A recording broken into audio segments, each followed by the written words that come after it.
नमस्कार। क्या आपका यूपीआई पेमेंट अक्सर फेल हो जाता है?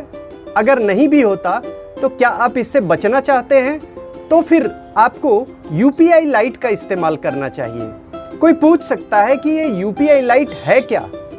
मेरा नाम रमेश तिवारी है। मैंने national institute of security market से पढ़ाई की है। पैसा ही पैसा वायरल चैनल पर आपका स्वागत है। इस चैनल पर मैं आपको बताता हूं पैसे से जुड़ी कई जरूरी जानकारियां। मुझे भी कुछ वक्त पहले तक यूपीआई लाइट की जानकारी नहीं थी। हुआ यूं कि कुछ वक्त पहले मैं लखनऊ गया था। वहां के मशहूर जायकों का मजा ले रहा था। एक से एक मशहूर दुकानें हैं वहां। कुछ पर थोड़ा खाया, दूसरे पर चला गया। हर जगह यूपीआई से पेमेंट था, अच्छा लग रहा था। तभी कचौड़ी की दुकान पर पेमेंट फेल हो गया। दोबारा कोशिश के बाद भी नहीं हो पाया। तब मैंने कैश में पैसे दिए और थोड़ी देर बाद जानने की कोशिश करने लगा कि पेमेंट क्यों फेल हुआ। पता चला कि यूपीआई की डेली लिमिट क्रॉस कर चुका हूं। मुझे ये जानकर बहुत हैरत हुई कि यूपीआई की डेली लिमिट है। फिर पता चला कि आप दिन भर में 10 बार से ज्यादा यूपीआई नहीं कर सकते।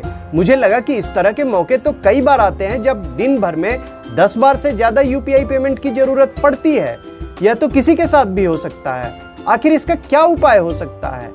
संयोग था कि इसका उपाय भी मिल गया और ये उपाय था यूपीआई लाइट। इसके जरिए आप चाहे कई बार पेमेंट करें। तब ये सुविधा सिर्फ भीम ऐप पर थी। मैंने उसे तुरंत एक्टिवेट किया और मेरा मसला तब सुलझ गया। लेकिन ये सुविधा कुछ दिन तक ही साथ दे पाई। भीम पे पर अक्सर पेमेंट रुकने लगे, उसमें दिक्कतें आने लगी, तो मैंने उसका साथ छोड़ दिया। तभी खबर मिली कि पेटीएम पर यूपीआई लाइट शुरू हो गया है और कुछ ही दिनों में ज्यादातर ऐप पर लाइट की सुविधा शुरू हो गई।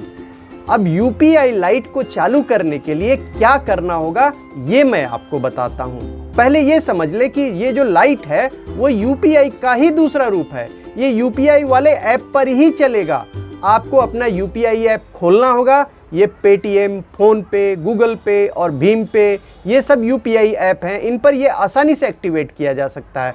ढेर सारे बैंकों के अपने यूपीआई ऐप भी हैं, उनका भी इस्तेमाल किया जा सकता है। और ये सुविधा 24 घंटे उपलब्ध रहती है और पूरी तरह से फ्री है। इसे सिर्फ 3 स्टेप में चालू कर सकते हैं। पहला, यूपीआई ऐप की होम स्क्रीन पर यूपीआई लाइट इनेबल करने का ऑप्शन मिलेगा, इसे चुन लें। दूसरा, नियम और शर्तों को स्वीकार करने के लिए टिक करें।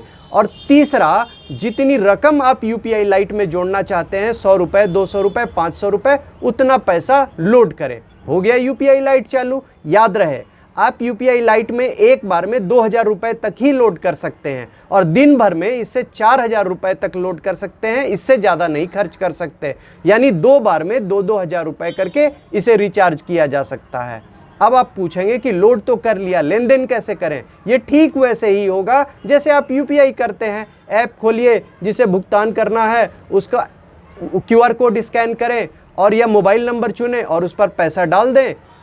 इसमें और यूपीआई में फ़र्क ये है कि यूपीआई लाइट में आपको पिन दर्ज करने की ज़रूरत नहीं है और पैसा 200 रुपये से कम हुआ तो वो खुद लाइट सिस्टम से ही चला जाएगा और आपको लोगों से पिन छुपाने के झंझट से मुक्ति मिल जाती है, क्योंकि कोई पिन तो दर्ज करना नहीं है।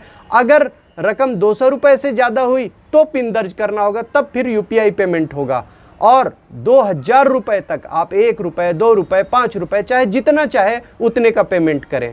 और ये लेकिन अधिकतम 200 रुपये हो सकता है, क्योंकि पहले माना गया कि अधिकतर पेमेंट 200 रुपये से कम की होती है। लेकिन आज के समय में 200 रुपये कुछ ज़्यादा ही कम हो गए, तो रिजर्व बैंक ने लोगों की समस्या को समझा और 10 अगस्त को ये खबर आई कि आप यूपीआई में 500 रुपये तक पेमेंट कर सकते हैं। अब आप पूछेंगे यूपीआई लाइट का फ़ायदा क्या है?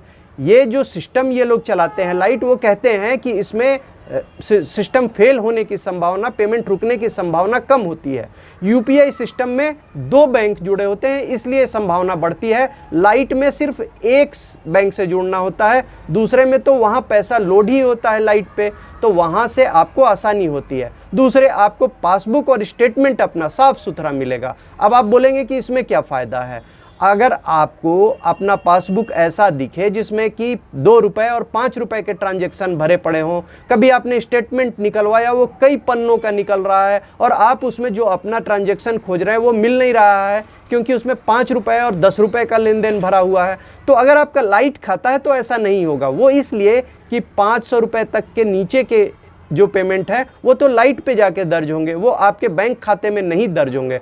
और यूपीआई लाइट से कोई डरने वाली बात मुझे नहीं लगी। अगर मेरा डिवाइस खो गया तो क्या होगा, और ख़ासतौर पर उसमें लाइट एक्टिव हो और उसमें बैलेंस भी हो तो मुझे बैलेंस की रकम वापस मिल सकती है। इसके लिए बैंक को कांटेक्ट करना होगा, बैंक अपनी ज़रूरी जांच करेगा, फिर वो खाते में पैसा वापस कर सकता है। और याद रहे, अगर आप मोबाइल डिवाइस बदलते हैं तो नए मोबाइल डिवाइस में लाइट बैलेंस अपने आप नहीं आ जाएगा। डिवाइस बदलने से पहले आप अपना पैसा लाइट से निकाल लें, पुराने डिवाइस में लाइट खाते को डिसेबल कर दें, और इसे बंद करने की सुविधा यूपीआई ऐप पर होती ही है। पैसा आपके बैंक खाते में चला आएगा और फिर आप नए मोबाइल डिवाइस पर नया लाइट खाता एक्टिवेट कर लें। इससे आपका काम चलता रहेगा। इसके अलावा अगर आप यूपीआई से जुड़े मोबाइल नंबर को बदलना चाहते हैं तो आपको मोबाइल नंबर बदलने से पहले लाइट खाते को बंद करना होगा। अगर कोई यूपीआई का इस्तेमाल सिर्फ इसलिए नहीं करता कि साइबर फ्रॉड हो जाएगा, तो मुझे लगता है कि यह खुद को एक बड़ी सुविधा से खुद को वंचित रखना है।